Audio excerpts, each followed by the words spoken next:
Pemirsa, perdagangan saham di Bursa Efek Indonesia baru saja ditutup. Kita akan membahasnya bersama analis Pandit Sekuritas.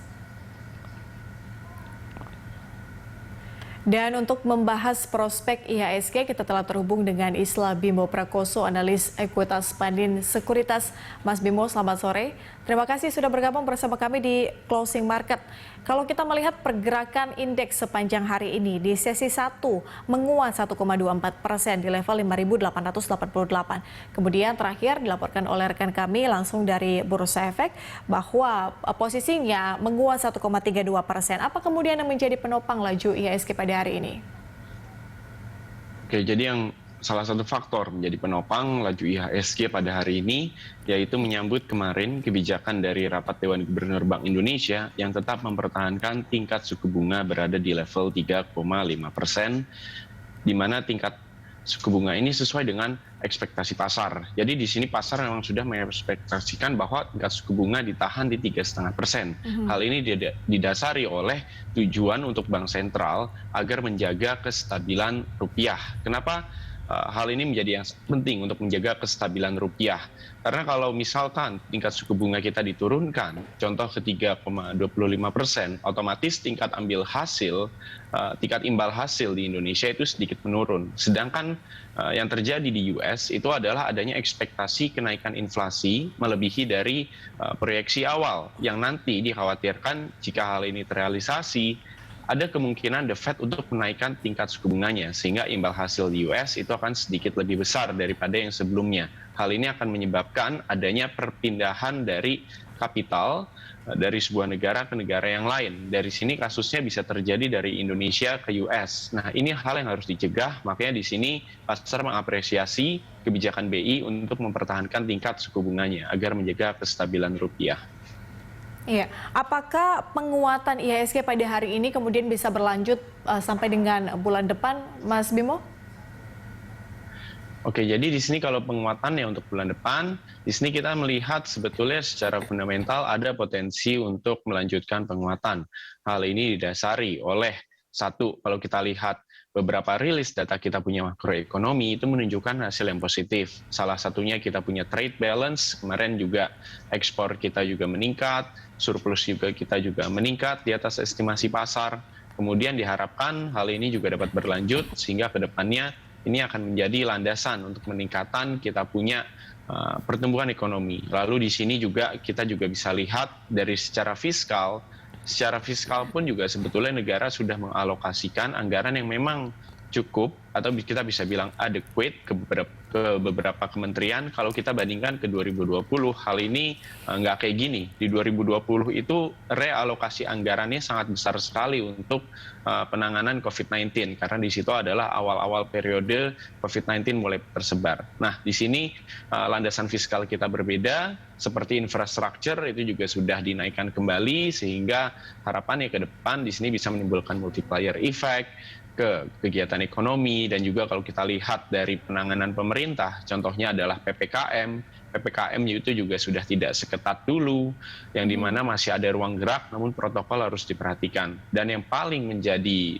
titik kuncinya itu kita melihat adalah vaksinasi yang terus dijalankan oleh pemerintah. Jadi pendistribusian vaksinasi ini harapannya di sini adalah dapat menekel mortality rate. Jadi hal ini memang sudah terjadi di beberapa negara yang tingkat vaksinasinya itu sangat tinggi. Di sini ada kecenderungan mortality rate akibat COVID-19 itu memang menunjukkan progres yang positif, yaitu penurunan yang sangat tinggi di mortality rate. Jadi ini yang diharapkan menjadi landasan untuk kita melihat pemulihan ekonomi. Dari sektor pertambangan, Mas Bimo, bagaimana prospek pertambangan dengan adanya kemudian penghentian pembiayaan batubara, kemudian saran investasi dari Anda? Oke, jadi sebetulnya pemberhentian pembiayaan batubara ini adalah salah satu seri yang nantinya kita melihat ada kelanjutan lagi yang menjadi tekanan untuk sektor batubara. Yang menjadi tekanan sektor batubara dan komoditis lainnya, di sini yang pertama adalah Paris Agreement yang bisa menjadi ancaman utama. Jadi Paris Agreement ini memang sudah disepakati bahwa kita warga global atau global citizen ini akan mengarah kepada energi yang memang lebih ke EBT, energi baru terbarukan. Hal ini untuk menekel kita punya problem climate change, dan di sini juga sebetulnya yang menjadi tackle untuk tesis yang sedang berkembang tentang komoditas, yaitu commodity super cycle. Di sini memang kita pesimis untuk melihat hal itu terjadi. Salah satunya tadi Paris Agreement.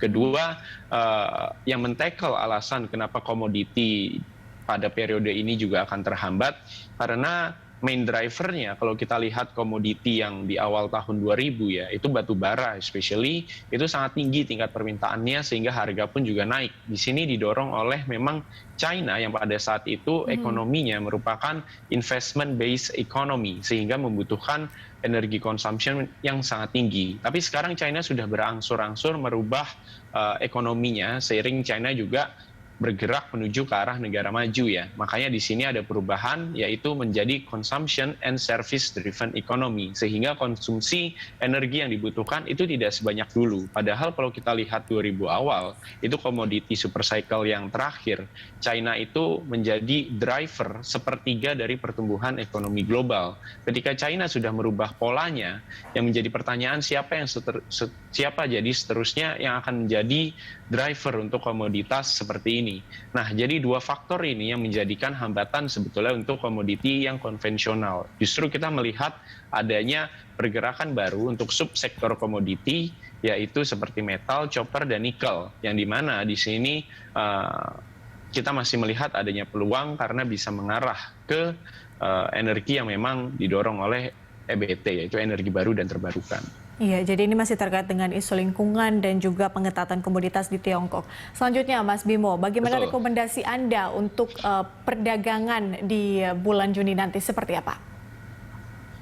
Nah, bulan Juni di sini kita lihat akan sangat volatile karena dipengaruhi oleh rilis data dari beberapa negara. Salah satunya bulan Juni ini rilis data dari PMI China, terus juga di sini rilis data PMI dari beberapa negara driver seperti Jerman, di sini juga UK yang akan kita tunggu. Habis itu juga bulan Mei, di sini di bulan Juni nanti di sini juga ada rilis data inflasi dari Uni Eropa yang di mana nantinya di sini akan menjadi benchmark kita nih di bulan Juni ini. Sebetulnya apakah optimisme kita itu bisa terjaga pergerakannya? Ataukah nanti sebetulnya realisasinya itu malah di bawah ekspektasi. Tapi di sini kita sebetulnya lebih condong ke arah yang bahwa perbaikan ekonomi global ini menjadi sedikit lebih positif nih. Makanya otomatis inflasi juga ada potensi naik yang seharusnya di sini menjadikan bahwa moneter yang akomodatif, yaitu suku bunga yang rendah, suku bunga yang terus diturunkan, ini kita lihat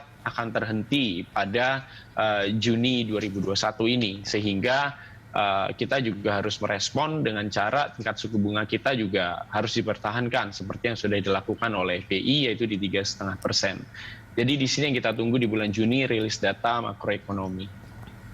Oke, secara spesifik Mas Bimo untuk perdagangan besok seperti apa Anda melihat pergerakannya? Oke, jadi kalau besok sebetulnya di sini kita masih melihat adanya potensi penguatan.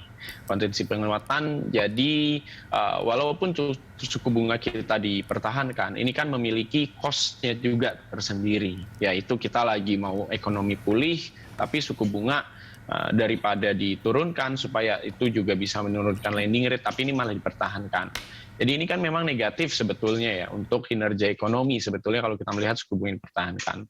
Tapi di sini pasar sebetulnya lebih mengapresiasi kestabilan rupiah sehingga kestabilan rupiah ini juga bisa menjadi indikator yang pasti untuk kita melakukan kegiatan ekspor dan impor. Impor juga dibutuhkan untuk kita punya produksi bahan baku karena bahan baku kita untuk industri dasar itu kan kebanyakan impor. Otomatis rupiah yang lebih stabil di sini akan lebih preferable daripada rupiah yang memang volatile. Makanya di sini margin juga akan terjaga. Makanya hal ini juga kita pede bahwa besok di sini perdagangan kita akan tetap positif. Prediksi diproyeksikan akan ada potensi penguatan. Terima kasih untuk analisis dan juga penjelasan dari Anda, Mas Bimo. Terima kasih sudah bergabung bersama kami di Closing Market. Pemirsa, demikian Isla Bimo Prakoso, analis Ekuitas Pandit Sekuritas.